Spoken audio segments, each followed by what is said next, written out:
vivons entourés de choses qui semblent indispensables, mais qui en réalité ne le sont pas. Il ne s'agit pas que tu sois dépensier ou naïf, mais que le système entier est conçu pour que tu consommes plus que ce dont tu as besoin. La publicité, les réseaux sociaux et même l'opinion des autres façonnent l'idée qu'il existe des objets et des services sans lesquels tu ne peux pas vivre. Mais la vérité, c'est que la plupart de ces achats ne font que remplir les poches des entreprises et vider les tiennes. Aujourd'hui, nous allons passer en revue 15 choses que tu continues probablement d'acheter sans y penser, mais qui apportent très peu à ta vie. Le plus curieux, c'est que beaucoup d'entre elles paraissent normales, routinières, presque intégrées à ton quotidien. Pourtant, dès que tu commenceras à les repérer, tu verras le marketing avec d'autres yeux. Tu découvriras comment on manipule ton désir d'appartenir à un groupe ou de te sentir à jour. Et surtout, tu apprendras à économiser de l'argent pour de vrai sans perdre en qualité de vie. Numéro 1. Eau en bouteille. L'eau en bouteille est devenue un symbole de statut social déguisé en nécessité. La réalité, c'est que, dans de nombreux pays, l'eau du robinet est parfaitement potable et qu'avec un filtre basique, tu peux améliorer son goût et sa qualité sans dépenser chaque jour en bouteilles en plastique. Mais l'industrie de l'eau s'est chargée de te vendre l'idée que, si tu ne consommes pas son produit, tu mets ta santé en danger. Des millions de publicités montrent des montagnes, des glaciers et des gouttes cristallines. Comme si, en ouvrant une bouteille, tu buvais directement à une source vierge. Cela crée une perception d'exclusivité qui justifie de payer un prix absurde pour quelque chose que tu as déjà chez toi. En plus, la plupart de ces bouteilles ne contiennent souvent que de l'eau filtrée provenant du réseau municipal. Et pour couronner le tout, il y a un coût environnemental énorme. Des tonnes de plastique jetées qui finissent dans les océans et les décharges. Ce prétendu luxe finit par être une arnaque que tu paies chaque jour sans t'en rendre compte. Réfléchis. Si tu investis ce que tu dépenses en eau en bouteille dans un bon filtre et une gourde réutilisable, non seulement tu économiseras des centaines d'euros par an, mais tu réduiras aussi ton empreinte écologique. Acheter de l'eau en bouteille de façon routinière est probablement l'un des plus grands pièges de consommation dans lesquels nous tombons sans le remettre en question. Numéro 2. Des abonnements que tu n'utilises pas. Les abonnements numériques sont la mine d'or silencieuse des entreprises. Plateformes de streaming, stockage dans le cloud, applications de montage, cours en ligne, newsletter premium. La liste s'allonge chaque mois. Et bien souvent, tu ne te souviens même plus de tout ce que tu paies. Le modèle économique est conçu pour t'accrocher avec des essais gratuits, puis pour que tu oublies d'annuler. Payer 10 € ici et 15 € là peut sembler inoffensif, mais à la fin de l'année, cela peut représenter une somme importante, totalement injustifiée si tu utilises à peine le service. La psychologie derrière est simple. Tu préfères garder l'abonnement au cas où, alors qu'en réalité, tu n'en profites pas. Tu deviens ainsi un client captif, piégé dans une dépense qui se répète mois après mois sans rien t'apporter. Et les entreprises comptent sur le fait que tu n'auras ni le temps, ni l'énergie de vérifier ta carte et de couper ce dont tu n'as pas besoin. L'antidote est simple. De temps en temps, regarde tous tes prélèvements mensuels et demande-toi si tu utilises vraiment chaque service suffisamment pour justifier son coût. Le plus probable, c'est que tu découvriras que tu paies pour des choses dont tu ne te souviens même plus. Annuler l'inutile, c'est comme t'accorder une augmentation immédiate. Et cela ne demande aucun effort supplémentaire, si ce n'est de prendre conscience de tes habitudes de consommation numérique. Numéro 3. Café de marque chaque matin. Le café est devenu un rituel social et personnel. Il n'y a rien de mal à l'apprécier, mais l'industrie a réussi à faire croire qu'en acheter à l'extérieur tous les jours est quelque chose de normal, voire nécessaire. Cette tasse qui paraît inoffensive, multipliée par des semaines et des mois, se transforme en une somme énorme que tu pourrais consacrer à des choses bien plus utiles. Le plus curieux, c'est que, dans la plupart des cas, tu ne paies pas le café en lui-même, mais l'expérience, le logo sur le gobelet, la musique en fond, l'ambiance cool, qui te donne l'impression de faire partie d'une tribu urbaine. Le vrai coup, c'est que tu finis par dépendre non pas du café, mais de l'habitude de le payer. Préparer ton café à la maison coûte infiniment moins cher et, avec un peu de pratique, il peut être aussi bon, voire meilleur, que celui de n'importe quelle grande chaîne. Même investir dans une cafetière de qualité se rentabilise en quelques mois. Ça ne veut pas dire que tu dois renoncer à ce plaisir de temps en temps, mais que tu sois conscient que la dépense quotidienne n'a pas à devenir une règle. Ce que la publicité appelle style de vie est en réalité un système pour te fidéliser comme client et te prendre de l'argent sans que tu le remarques. Si tu calcules combien tu dépenses en un an en café acheté, tu seras probablement surpris de voir que cela équivaut à un voyage ou à une épargne considérable. Le café n'est pas le problème. Le problème, c'est la manière dont tu le consommes. Numéro 4. Des vêtements à la mode dont tu n'as pas besoin. La mode vit d'un cycle constant de nouveautés artificielles. Les marques sortent des collections chaque saison, et parfois chaque mois, en convainquant les gens que ce qu'ils ont dans leur armoire ne vaut plus rien. Le message est clair. Si tu ne mets pas ton style à jour, tu restes en arrière. Mais en réalité, la plupart des vêtements achetés sur un coup de tête ne sont portés que 1 ou 2 fois. Ils finissent entassés, oubliés dans des tiroirs ou donnés au bout de peu de temps. Le paradoxe, c'est que nous n'avons jamais eu autant de vêtements disponibles. Et pourtant, nous n'avons jamais aussi peu porté ce que nous possédons. Le piège du marketing est de te rendre insécure. Si tu n'achètes pas la pièce tendance, tu perds en importance. Mais la vérité, c'est qu'un vêtement ne cesse pas de remplir sa fonction parce que quelques mois passent. Seule la perception change, créée par des campagnes publicitaires agressives. En plus, cette pratique alimente la fast fashion, avec des conséquences terribles pour l'environnement et pour les travailleurs exploités dans les pays producteurs. Acheter moins, mais avec plus de critères, soulage ton portefeuille et c'est aussi un acte de responsabilité. Des vêtements de qualité durent des années et choisir des basiques intemporels te libère de la roue infinie des tendances. Bien s'habiller ne signifie pas dépenser sans limite, mais apprendre à valoriser ce que tu as déjà. Numéro 5. Des autos haut de gamme pour aller au même endroit. La voiture est l'un des exemples les plus clairs de la façon dont le marketing transforme un besoin de base en symbole de statut. La fonction réelle d'une voiture, c'est de te déplacer d'un point A à un point B de manière sûre et confortable. Mais la publicité insiste. Ton véhicule serait une extension de ton identité. Conduis ce modèle et tu seras un succès. Puissant.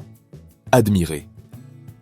Ce récit est si efficace que des millions de personnes s'endettent pendant des années pour acheter des autos haut de gamme qui, en pratique, font exactement la même chose qu'un véhicule simple.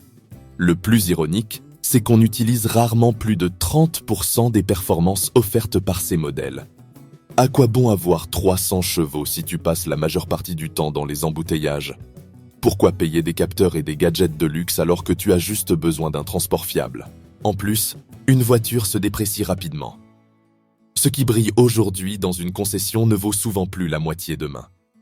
L'argent supplémentaire mis dans une auto de luxe ne se traduit pas par une meilleure qualité de vie, seulement par l'illusion d'un prestige momentané. La vraie liberté financière, c'est de ne pas t'enchaîner à des mensualités interminables pour un caprice qui devient vite routine. Au final, on finit tous garés au même endroit. On paie la même essence et on affronte les mêmes problèmes de circulation. Le luxe, dans ce cas, est un mirage coûteux qui dure à peine quelques secondes avant de se heurter au quotidien. Numéro 6. Décoration inutile. La décoration intérieure est un terrain fertile pour la consommation impulsive.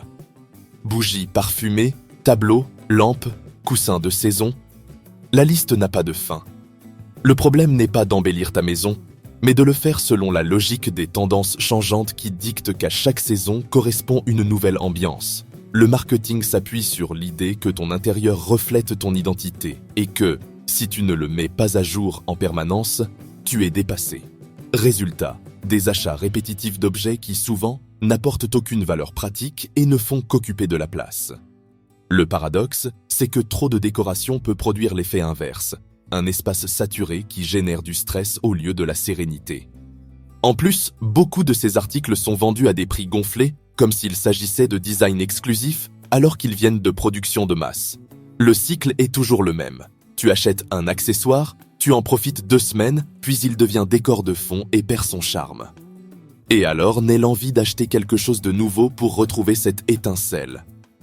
C'est un cercle sans fin qui consomme argent et énergie. La clé, c'est de distinguer ce qui améliore réellement ta qualité de vie de ce qui ne sert qu'à combler un vide momentané. Une maison accueillante ne se mesure pas à la quantité d'objets décoratifs, mais à la chaleur que dégagent les choses qui comptent vraiment. Numéro 7. Le dernier modèle de téléphone. Les téléphones sont, sans aucun doute, l'un des plus grands pièges de consommation de notre époque. Les marques ont transformé un outil fonctionnel en objet de désir renouvelé chaque année. Même si ton téléphone actuel fonctionne parfaitement, la publicité te convainc qu'il est déjà obsolète parce qu'il n'a pas la caméra à 3 objectifs, l'écran plus lumineux ou la nouvelle couleur tendance. Et bien sûr, la peur d'être en retard socialement est un puissant moteur d'achat. Le plus ironique, c'est que la plupart des gens utilisent moins de 40% des fonctions de leur smartphone, mais ressentent quand même le besoin d'avoir le dernier modèle. Le pire, c'est la dépréciation. Un téléphone haut de gamme perd une grande partie de sa valeur dès que le modèle suivant sort. Ce cycle de remplacement permanent ne vide pas seulement ton portefeuille, il génère aussi des tonnes de déchets électroniques qui polluent la planète.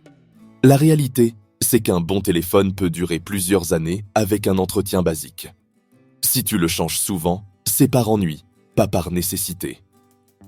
Résister à la pression sociale et apprendre à distinguer caprice et fonctionnalité est essentiel pour ne pas tomber dans ce jeu d'update sans fin. Le vrai luxe aujourd'hui n'est pas d'avoir le plus récent, mais de te libérer de l'obligation de le poursuivre. Numéro 8. Ustensiles de cuisine que tu n'utilises qu'une fois. Le marché culinaire a su exploiter l'illusion que cuisiner est plus simple et plus amusant avec des outils spécialisés. Un spiraliseur pour transformer les courgettes en pâte, un coupe-avocat à 3 fonctions. Et soudain, tu as l'impression d'en avoir besoin. La réalité, c'est que la plupart de ces ustensiles finissent au fond d'un tiroir, utilisés 1 ou 2 fois avant d'être oubliés. Ce n'est pas qu'ils soient inutiles, mais leur utilité est tellement spécifique qu'elle ne justifie ni le prix ni l'espace qu'ils prennent. Le plus curieux, c'est que beaucoup font la même chose qu'un bon couteau bien aiguisé ou qu'un économe classique, mais le marketing les habille d'innovation et te fait croire que cuisiner sans eux, c'est être dépassé. Résultat, une cuisine remplie d'objets qui prennent la poussière pendant que tu cuisines toujours les mêmes recettes. Et certains coûtent étonnamment cher, vu la fréquence d'utilisation. Acheter moins, mais plus polyvalent, est la meilleure stratégie. Investir dans de bons couteaux, des casseroles durables et des ustensiles de base de qualité te fera économiser argent et place. Rappelle-toi, bien cuisiner ne dépend pas du nombre d'outils, mais de la pratique et de l'ingéniosité. Chaque euro dépensé dans des gadgets inutiles est un rappel de la façon dont l'industrie sait déguiser des caprices en besoins. Numéro 9. Produits de beauté qui promettent des miracles. L'industrie de la beauté est experte dans l'art d'exploiter les insécurités. Chaque semaine apparaît une nouvelle crème, un sérum ou un masque qui promet d'effacer les rides, de te rajeunir de 10 ans ou de t'offrir une peau parfaite en quelques jours. La réalité, c'est que la plupart de ces produits ont des effets limités, voire inexistants, mais sont vendus à des prix très élevés grâce au marketing. On nous bombarde d'images de célébrités et de mannequins censés utiliser ces formules miracles, alors qu'en réalité ce que tu vois à l'écran est le résultat d'un éclairage professionnel, de maquillage et très souvent de retouches numériques. Le problème n'est pas de prendre soin de ta peau, mais d'en faire une dépense constante basée sur de fausses promesses. Tu achètes un produit, tu l'essaies, il ne fonctionne pas comme annoncé, et aussitôt un autre apparaît comme la solution définitive. C'est un cercle sans fin qui ne vide pas seulement ton compte bancaire, mais aussi ton estime de toi. En plus, accumuler des dizaines de flacons et de pots dans la salle de bain crée l'illusion que tu fais quelque chose pour toi, alors qu'en réalité, la seule chose qui change, c'est ton portefeuille. La vérité, c'est qu'une routine simple, avec peu de produits de qualité, est souvent bien plus efficace qu'une étagère remplie de promesses creuses. L'astuce consiste à comprendre que ta valeur ne dépend pas de ce que tu achètes, et que la vraie beauté ne se trouve pas dans un flacon. Numéro 10. Packs combo ou familiaux dont tu n'as pas besoin. Les offres en grand format semblent être une manière intelligente d'économiser, mais elles sont très souvent un piège. Le supermarché te convainc qu'acheter un pack revient moins cher à l'unité, et sur le papier c'est vrai. Mais soyons honnêtes, as-tu vraiment besoin de 10 paquets de biscuits ou de 3 litres de sauce? Ce qui se passe le plus souvent, c'est que tu achètes plus que ce que tu consommes, et tu finis par jeter ce qui périme ou se gâte. Cette impression d'économie se transforme alors en gaspillage, aussi bien de nourriture que d'argent. En plus, ces packs créent un faux sentiment de sécurité. Tu penses être approvisionné, alors qu'en réalité tu ne fais qu'accumuler des produits qui prennent de la place dans le placard et encouragent la surconsommation. La psychologie derrière ces offres repose sur la peur de rater une opportunité, le fameux plus pour moins. Mais si ce plus n'est jamais utilisé, non seulement tu n'économises pas, mais tu dépenses davantage. La vraie économie ne consiste pas à acheter en grande quantité, mais à acheter exactement ce dont tu as besoin et à le consommer à temps. Avant de te laisser séduire par l'étiquette jaune de super promo, demande-toi si tu l'utiliseras réellement. La plupart du temps, la réponse honnête est non. Cette simple réflexion peut t'éviter de transformer ton placard en musée de produits oubliés, souvenirs de décisions impulsives. Numéro 11, meubles achetés pour renouveler l'ambiance. Changer les meubles de la maison ne répond pas toujours à un besoin réel, mais souvent à un sentiment d'ennui créé par la publicité et les tendances en décoration. On te fait croire que si ton canapé a déjà quelques années, même s'il est encore confortable et fonctionnel, il faut le remplacer pour mettre à jour le style du salon.